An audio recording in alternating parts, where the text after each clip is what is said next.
Sinkkorrels reageer soos volg met 'n oormaat soutsuuroplossing.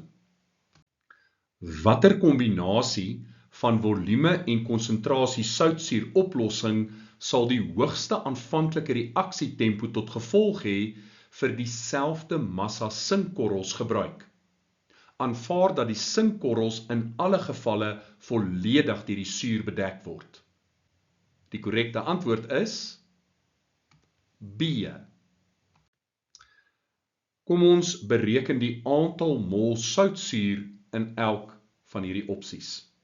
So konsentrasie is die aantal mol gedeel deur volume, so die aantal mol is konsentrasie maal met volume.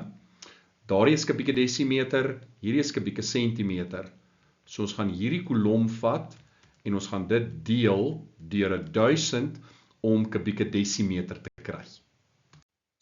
So nou kan ons net die twee waardes met mekaar vermenigvuldig, 0,05 maal 0,5, dit gee vir ons 0,025. 0,1 maal 1 is 0,1, 0,2 maal 0,1 is 0,02 en 0,2 maal 0,5 is 0,1. So die hoogste twee waardes is B en D. Dit gee vir ons dieselfde aantal mol soutsuur. So om nou te bepaal watter een se reaksietempo gaan hoër wees, moet ons kyk na die hoogste konsentrasie en dit is B. Die kombinasie wat dus die hoogste aanvanklike reaksietempo tot gevolg sal hê vir dieselfde massa sinkkorrels is B.